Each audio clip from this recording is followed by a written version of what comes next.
I was in a meeting many years ago. Earlier in my career as a junior engineer, I had my agenda printed. Back at the time, we actually printed agenda. I had my laptop open, and we're gathering around the meeting room, and the VP at this time started talking about the competition. It was the sales meeting, just to put it into context.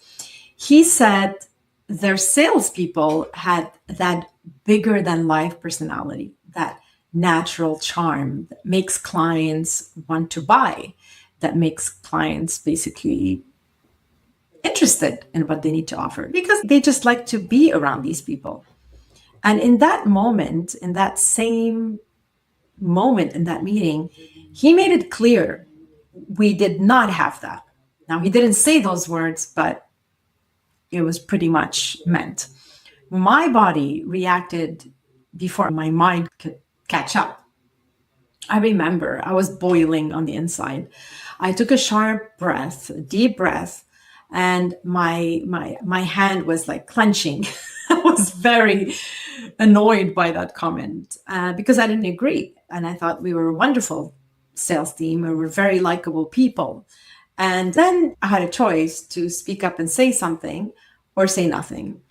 And I would say I had about half a second to decide what I was going to do with what I was feeling. And what I actually did is that kind of thing. Most of us never go back and look at it closely. And that is what this episode is about.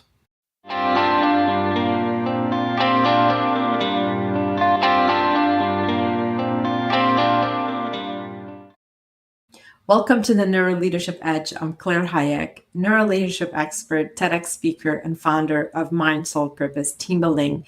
Now, I spent more than 20 years leading high-stakes projects and teams under pressure. And this podcast exists for leaders who want to understand what pressure does inside a leadership system and what to do about it. This is the second episode in the Calm Under Fire series. Last time we talked about how pressure becomes so constant that it stops registering as pressure at all. It becomes normal. Well, today I want to go one layer deeper into what that constant pressure actually builds inside you over time. Now, the three things in this episode we're going to go over and you're going to take away. The 5 patterns leaders default to under pressure and why every one of them made complete sense when it actually started, and what it costs when the pattern keeps running way longer after the conditions that caused it have changed. There are 5 of these patterns I see over and over in executive teams, in founders, in myself, in leadership teams, in people. Let's put it this way. They are trainable pressure responses learned over years, over time of repetition. Here's what they look like. I call them the pressure archetypes. The first one is control. Okay. When pressure hits, some of us default to control. I don't know if this sounds familiar, but you tighten your grip, you stop delegating, you start reviewing work that was already approved, you ask for updates that basically nobody's requesting and are probably not that relevant. It looks like you're being really responsible and you're taking control of the situation. The second one is silence. A pressure archetype of silence, somebody that withdraws. You stop communicating and you start reading as you're just not available. Your responses and maybe in meetings or group conversations are short. It's more like one word here and there. The person really going silent stops initiating and waits to be asked. And it can look really composed. It usually means someone is tracking every single signal pretty much around them and saying as little as possible. So remember, these are pressure responses and pressure signals and pressure defaults. The third one is speed. I don't know if some of you recognize yourself in that one, but I recognize myself in that one. Speed. You're just rushing your decisions. Basically, you start trimming agenda items to move faster. You make calls without circling back to your people or looping in the people who needed to know. It could look very decisive, but it's often just discomfort and you just want it to be over. So you just move, keep going. The fourth one is compliance. Compliance pretty much differs upward. What does that mean, right? You pretty much agreeing and want to make sure that there's no confrontation. But when you're doing that, you're just kind of getting rid of the pressure by just agreeing publicly in front of people. You say yes, and then you go quiet and you just poof, disappear. And this is the one actually that refers to the story I shared earlier in the episode intro. Back in that meeting, I would say I was in my late 20s, early 30s, around that time. That was about 20 years ago, more than 20 years ago. And back in that meeting, I challenged the VP. Okay, so he said this about the competition there. They have that bigger than life personality, which we pretty much didn't have. That's what he insinuated. So I held back and I challenged the VP, but gently. I framed the whole thing as a polite question. I did keep my tone as calm. I stayed within the lines, and then I just let it go. The real conversation, the one about how we were all being lumped into one story that was not true, never happened. You see, the thing is, he lumped us all into this definition of not being bigger than life, whereas he was projecting his own personality. Now, I really liked this VP. He was my boss at the time.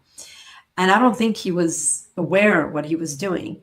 So he meant well. He didn't mean to insult us. He was just saying it the way it is. But he didn't realize that not all of us lack that personality. That many of us on that sales team were great with people, connect at a really deep human level, and had that bigger than life attitude. And the point I'm trying to make, it wasn't because who was right or who was wrong. The point I'm trying to make that I held back. I said yes. I went with compliance. I said yes to keep the peace. And I gently explained to him what it was. And I didn't confront. I didn't ask the right questions. I didn't ask, well, what can we do to be better? I just went over the whole thing just to kind of keep the peace and so we can all agree. And then, of course, I went quiet after that. And this is compliance. It's exactly as it shows up for a lot of leaders. We just hold back.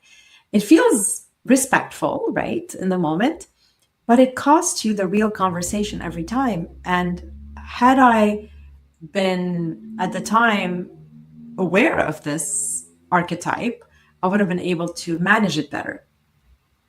But I'll get to that in a second.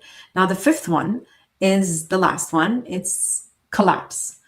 When you stop making decisions, you're completely avoiding making a decision, avoidance taking over, decisions that are clearly yours, you start deferring to somebody else, you start forwarding to other people. So that's collapse, your complete avoidance. So here is what matters about all five. Now, every one of them worked for you at the time, at some point, under pressure, right? Control helped you succeed. Silence helped you belong. Speed helped you survive. Compliance kept you safe in meetings or situations where pushing back felt costly and taking a risk. My situation at the time. Collapse protected you from owning a decision you were just not ready to own.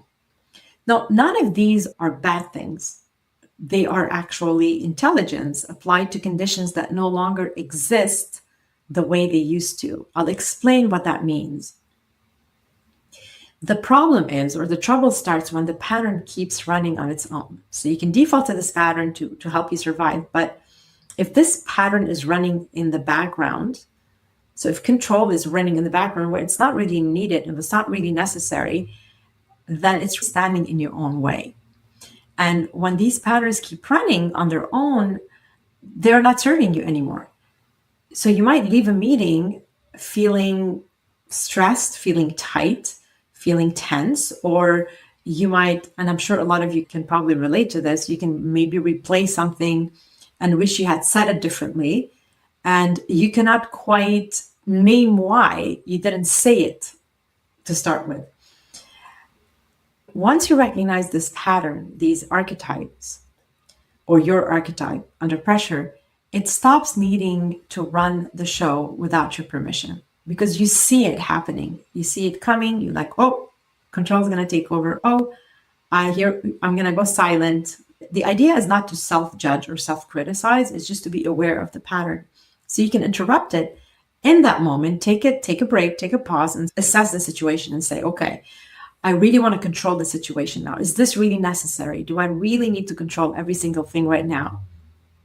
Or would it serve myself and serve everyone around me better if I actually acted differently? So this is the idea. Once you know your pressure archetype, you could steer away from it, or you can make a decision to go with it, but in an aligned, focused, clear way, as opposed to an automatic, blindfolded, routinely way. Does that make sense? Now, I would love to take more time and tell you all about the pressure archetypes, but this is a solo episode and I just wanted to introduce it. And I do want to let you know, in case you are not aware, that this is the Calm Under Fire series in anticipation to the release of my upcoming book on September 9th, The Leadership Skill Nobody Taught You, Calm Under Fire in the Age of Disruption. And again, it's coming out September 9th. And I really dive deeper into these patterns. I really dive deeper into these archetypes. And I weave in a little bit of my personal stories throughout my career, and as well as research that I've conducted with more than 60 senior leaders across 6 continents in different industries, where they also share their experience with pressure and what calm under fire means, and how do we define it and how do we get there. Now, if you're interested to finding out which pattern is running you right now, I built a short pressure archetype assessment, a few questions, and about 4 to 5 minutes in doing the assessment, and you will know exactly which one shows up for you and what it is costing you. Now, I don't dive deeper into the cost, but it will give you an idea. This is what this pattern is doing. This is how you're behaving. And this is where the gap is. You can do this by going to clairehayek.com/pressure archetype.